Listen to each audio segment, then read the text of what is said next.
Meet Mrs. Rahi Levitansky, from Sumy, Ukraine. Mrs. Levitansky, her husband and children run the Chabad of Sumy, Ukraine. Since 2004 they have been serving the Jewish community, rebuilt the synagogue and have revitalized Jewish life in Sumy. This, in the east of Ukraine, 30 miles from the Russian border, is Sumy, a picturesque city you may well never have heard of, but now a key battleground on the main highway from Russia to Kyiv. So on that Thursday morning, back in February, many months ago, when my husband woke me up and said that we're surrounded, my initial thoughts were, our community needs us. Our children need to stay calm and not feel this. We need to be, the mood in the house is going to be happy and calm and not stressed. So we began singing a song about trust and belief in Hashem, and that was our motto.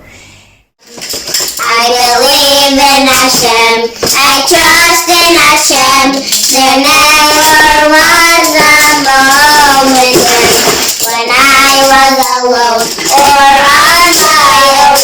I believe and I trust in Hashem.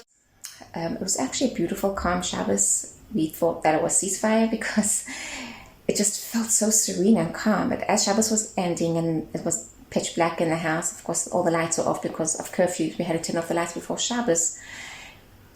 We suddenly heard this tremendous explosions that just shook the house and seemed right next to our home. I believe in Hashem, I trust in Hashem, there never was a moment when I was alone or on my own. I believe and I trust in Hashem.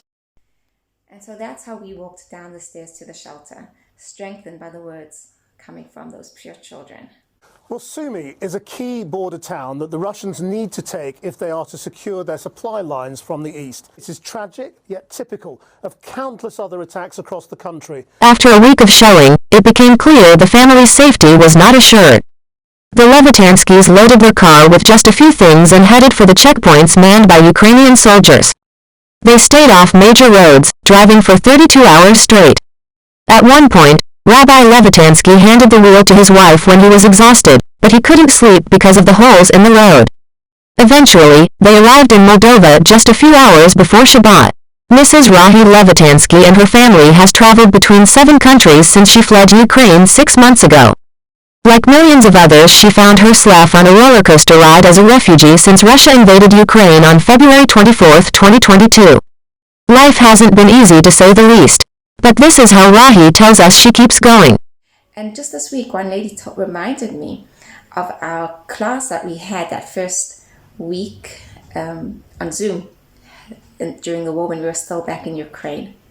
That I had told them that everything is going according to Hashem's will and plan. Like if I was in charge, then yeah, we should worry.